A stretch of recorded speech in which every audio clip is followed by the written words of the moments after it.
बहुत समय पहले की बात है। उज्जैनी नगरी में राजा भोज नामक एक राजा राज्य करता था। वह बड़ा दानी और धर्मात्मा था। न्याय ऐसा करता कि दूध और पानी अलग अलग हो जाए।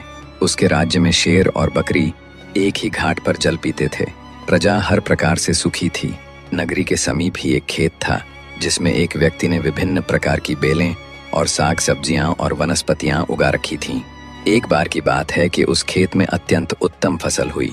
भरपूर फसल प्राप्त हुई, परंतु खेत के ठीक बीचों बीच एक छोटा सा टुकड़ा ऐसा रह गया जहां बीज तो डाले गए थे पर अंकुर नहीं फूटे। अतः खेत के स्वामी ने वहां रखवाली हेतु एक मचान बना लिया। किंतु जैसे ही वह उस मचान पर चढ़ा, वह जोर जोर से चिल्लाने लगा, कोई है? राजा भोज को पकड़ लाओ और उन्हें दंड दो। यह बात धीरे धीरे फैलते हुए राजा भोज के कानों तक पहुंची। राजा ने कहा, मुझे उस खेत पर ले चलो, मैं स्वयं अपनी आंखों से देखना और कानों से सुनना चाहता हूँ। लोग राजा को वहां ले गए।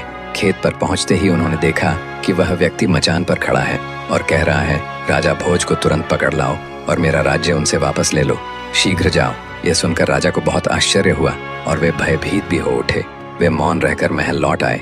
चिंता के कारण उन्हें पूरी रात नींद नहीं आई। किसी प्रकार रात बीती।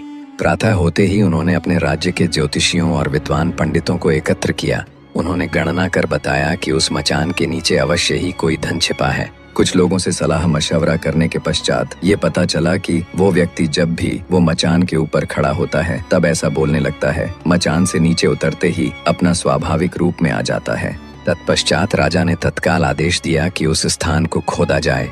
अगला भाग और उस मचान के नीचे छिपी राज को जानने के लिए कमेंट में पार्ट 2 लिखना न भूलें।